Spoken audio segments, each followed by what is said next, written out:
I want to make a video for everyone who's really feeling the pressure. You are a Christian, or you have an affinity with the Bible, and whether you attend a church or not, I am absolutely not affiliated with any church. No. I'm very much my faith, my growth as a living woman is definitely connected to the scriptures. So I've been really thinking about something really important when I'm seeing different people being asked to give these details on their faith and give justifications for why they choose this and then make a different decision or something. Like, I want to give you everyone the best scripture that I think we've ever been given by the Bible itself. It's in Revelation chapter 22. So the very last book of the Bible, in verse 18. Now, because of my personal life experience, okay, and I've had some humdingers of experience, I can speak perhaps with a little more certainty from my perspective because of what I've been through. Okay, I myself, this is the verse, I myself give witness to all who hear the prophetic words of this book. If anyone adds to these words, God will visit him with all the plagues described herein.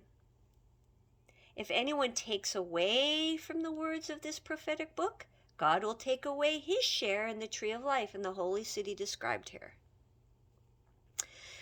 Why is this scripture so relevant right now? Because the Bible itself allows for practically infinity of conclusions, meaning, understanding, lessons that have been communicated to mankind through this book and will continue to be communicated to mankind through that book. It's a living word. It cannot be contained by doctrines. Okay? This is why the Bible itself allows so much freedom.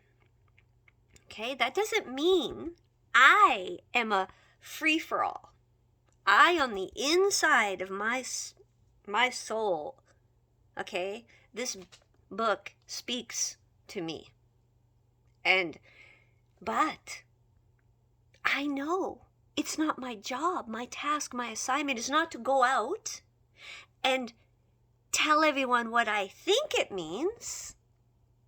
Okay, that's the outside.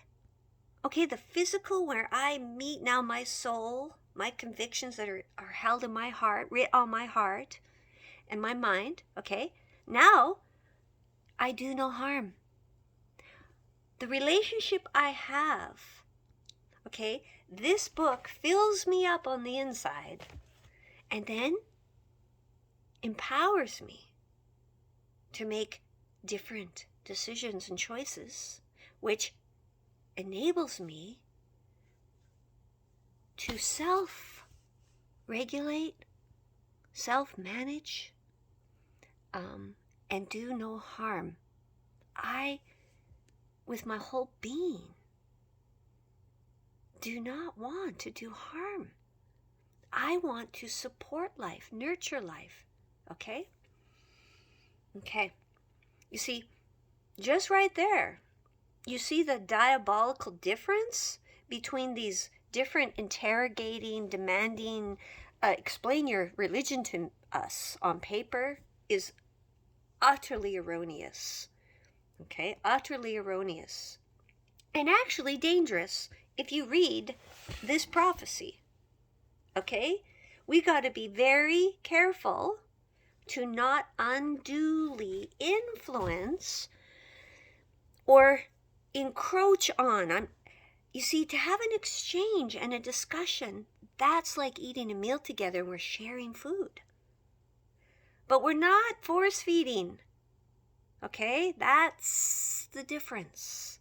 It's like making love versus having a woman be raped. Okay? That's what this is. You see, that's what we are spiritually perceiving right now. We've been in a relationship for a very long time with society. And it's like, a husband that was like not super attentive, or, maybe not very talkative or whatever, but, paid the bills and, did whatever.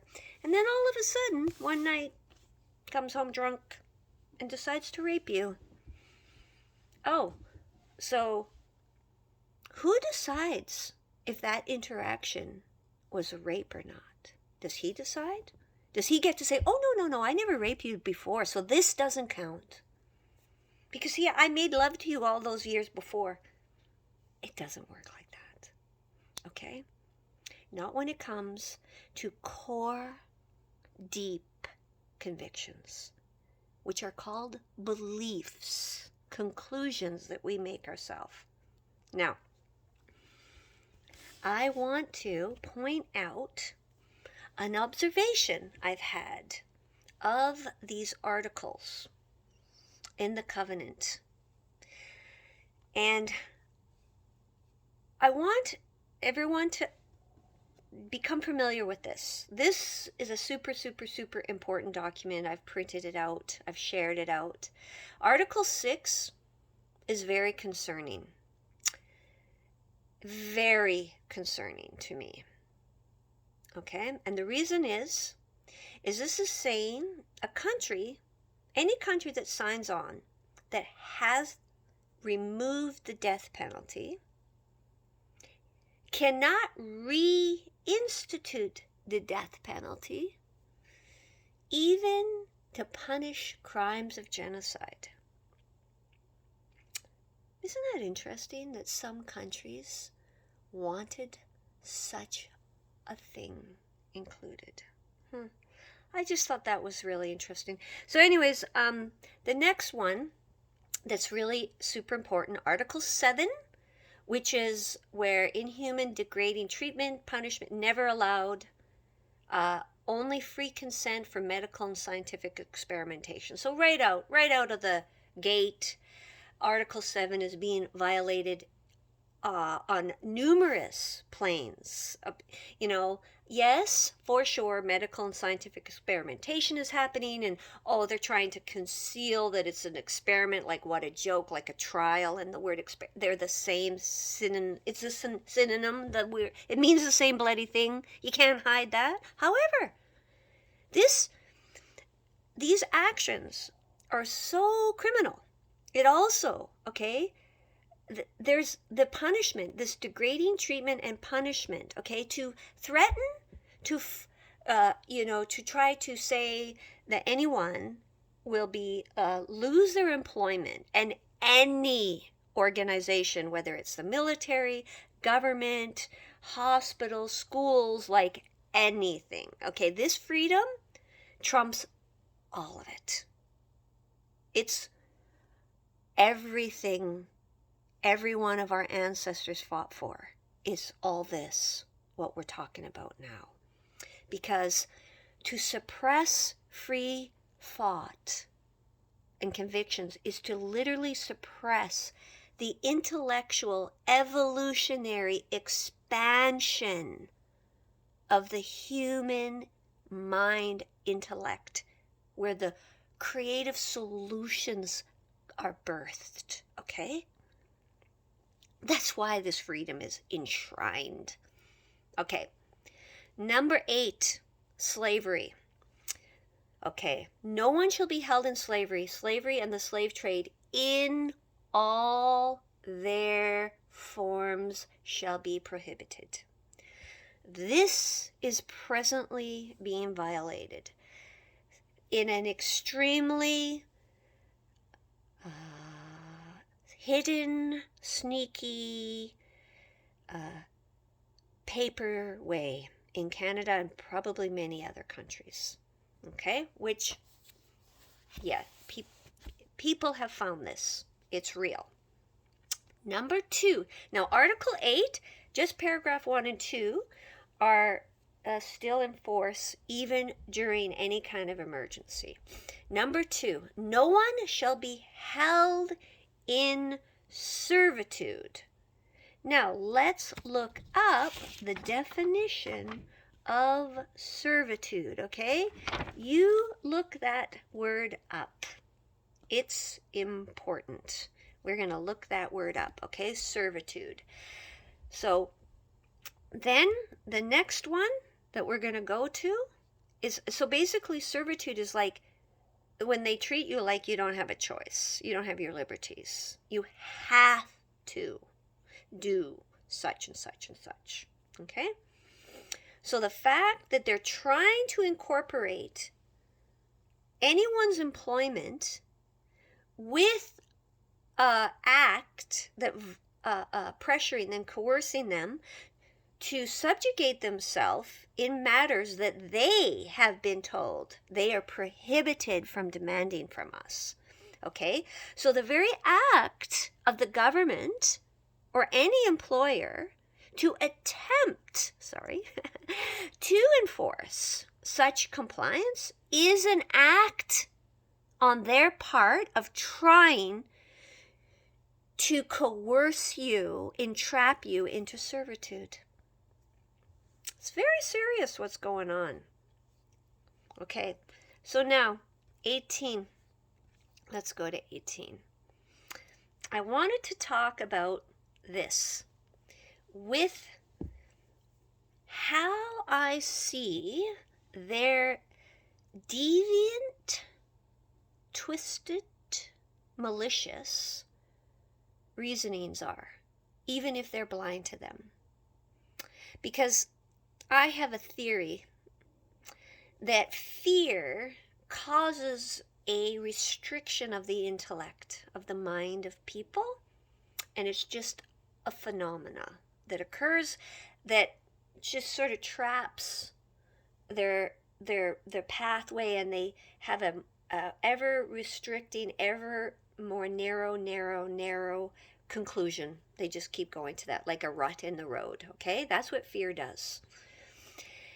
Now, Article 18, I think is, this might be something that we should print, make memes. Like, this really needs to get out. Okay, the whole thing. Because everyone shall have the right to freedom of thought. Like, you see, it's so big. The freedom of thought, the freedom of conscience, the freedom of religion, okay? The right shall include freedom to have or to adopt a religion, freedom to have or adopt a belief, freedom to have or adopt of his choice, okay? A belief of his choice, not the choice of a group, not the choice of his family, his choice. Or her choice, we know, either individually or community with others. Okay, so this is important, to manifest his religion or belief in worship, observance, practice. Practice. Okay, define practice. It is impossible. The care of my body is you could say my ceremonial practice. The loving of my mortal body temple, as I perceive my faith communicated to me through the scriptures. You see? Okay. Now, they have tried to say here, freedom to manifest one's religions or belief may be subject only to such limitations as are prescribed by law and necessary to protect public safety, order, health, or morals, or the fundamental rights and freedoms of others. Okay, so we have a fabricated crisis based on fraudulent PCR tests that 4 Supreme Courts in the world have already deemed, and numerous doctors, numerous scientists, numerous, the PCR test is a fraud. Okay. And so what I noticed in this covenant is the way the provision of an emergency is applied. It restricts these covenants, these articles down to only these last ones remaining. And what they're trying to do is separate the religious and belief systems from Articles 7 and 8. Okay? Articles 7 and 8 cannot be separated. All these remaining articles, you gotta braid them together or knit them together. They're one composite communication. Because when you try to violate one, it's going to ping. It's going to ping on all the other ones. Okay? That's why they are violating Article 8. They're violating Article 7. Okay? Because they're trying to punish you for not subjugating yourself in a form of servitude and slavery to their medical and scientific experimentations on your body. And they're trying to punish you. That's what's happening, okay? And now, because myself, I'm a Christian, okay? But I'm a free Christian. Okay, so anyone who's read my letter, you're going to see I have a different way of perceiving myself as a Christian. But like I just read to you, in Revelation, the Bible allows me to have those conclusions on the inside, and I don't feel any compulsion to explain, justify, or convince anyone else of my reasons. I'm completely at peace with my reasons, because my reasons that this book inspired me of actually physically saved my life. So I'm good.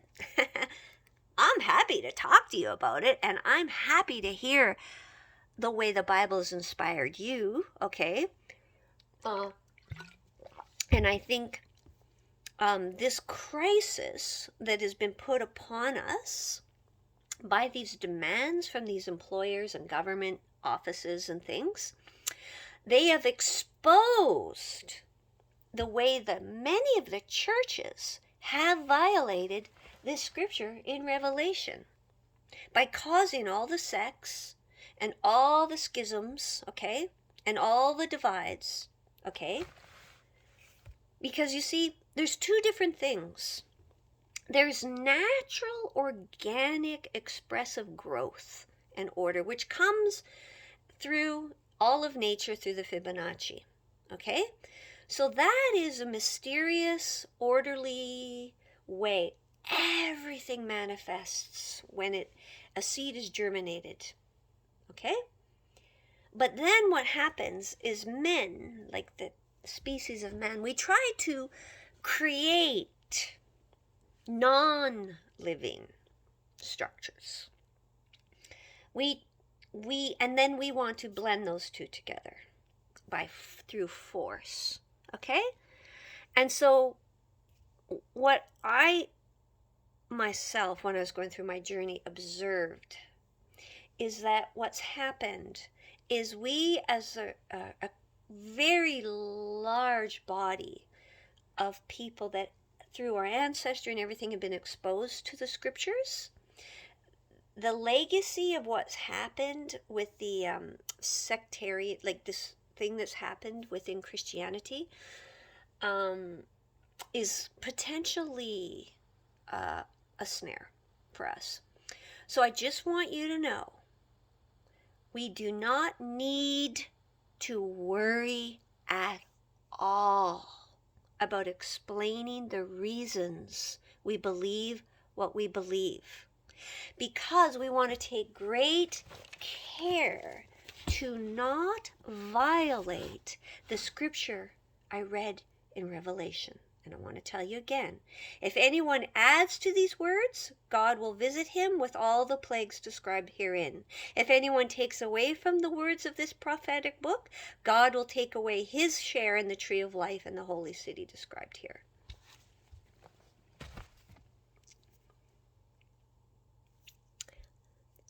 So, now, I hope you can see there's a clear path from this scripture to these articles and your freedom.